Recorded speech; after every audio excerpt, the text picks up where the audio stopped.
Hello everybody and welcome back to the Chassis Variant series, myself Critical Rocket. Here we are with the Kodiak 3, the KDK-3. Now this particular Kodiak is a bit different from the KDK-2.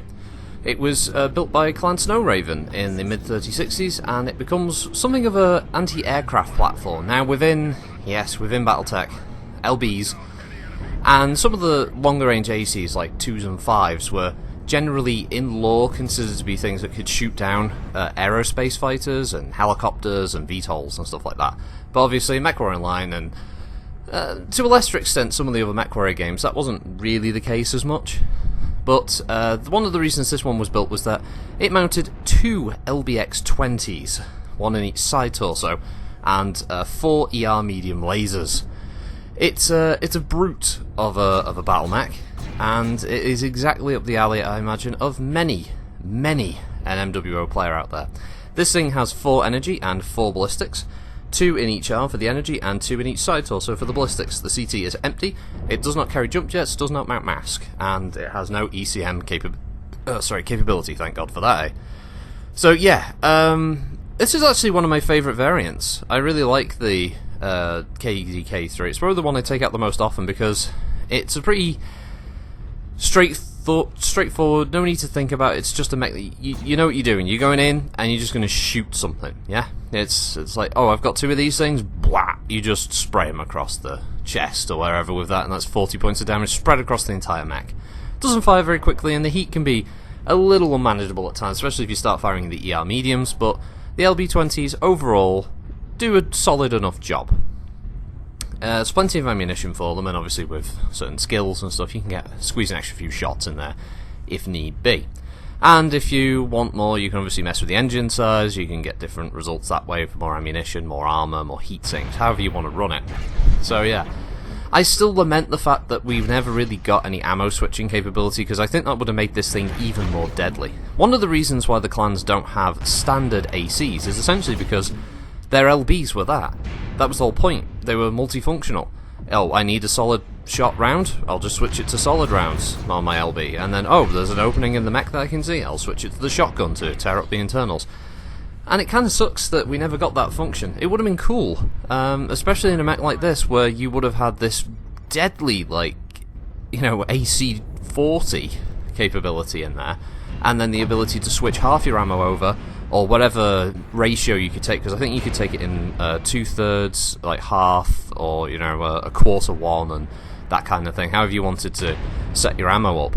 So you could decide that you'd have like a 50-50 mix of AC rounds and then your LB rounds. So it was kind of cool. And that would have been a really nice function here in MWO, being able to decide like, oh, I'll have all the tons of ammo here, this is my solid ammo, and these couple of tons of my shrapnel ammo. And you could have a hotkey to switch between the different types. A bit more tactical as well, and it would have worked just as well for Innersphere mechs now, especially since the Innersphere have access to all LB2, 5, 10 and 20s as well. Yeah, would have been sweet. Would have been a nice little change up there, especially with things like the upcoming Champion. I mean, the ability for the Champion to literally use some of its ammunition as a standard autocannon 10, and then its LB10 will come in. That's one of the things I think the Champion will suffer with in its default setup anyway. I know most people will probably change that when it comes out, but for me, it would have been fine. So yeah, it's big thumbs up for the Kodiak. Send the KDK-2 video. I pretty much recommend any Kodiak. You can't really go wrong with any of them, to be honest. I don't think there's a single bad Kodiak out there for hard points or you know, speed or any of those kind of things. It's just a solid, well-performing mech. You can see why it kind of, when it came out, it took over from the Direwolf in the terms of just sheer murderability. It's a new word.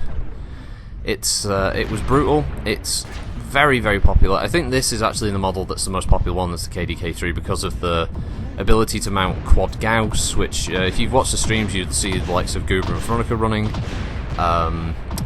It's also the classic UAC 10, UAC 5 setup where you can just sort of go, you can just spray ammunition out and you can rock somebody for a good few seconds. You can pretty much insta-kill other assaults with it, with you know, hold down the triggers.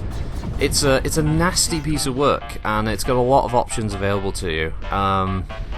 The great thing about this one is that the ballistics are high mounted as well, so you don't have to worry so much about exposing your your mech as much as you might like. Although it's still a Kodiak, it's still extremely broad. That is one thing to pay attention to with the Kodiak. You might be able to do a lot of damage, but you will be the focus of fire. As soon as people see you, you are going to be the first thing they try and kill.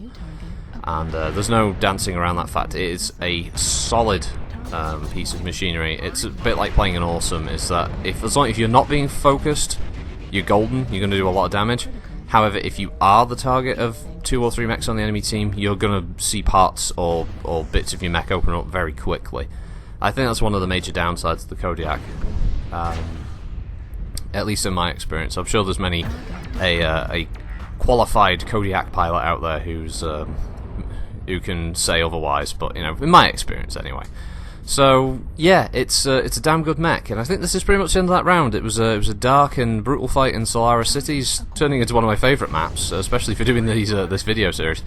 Yeah, it does come out with some good ones. So yeah, I think we're down to like the last 1 or 2 guys. There we go, it's just ended. So thanks for watching, everybody. Hope you have a good week, and I'll see you next time. Bye.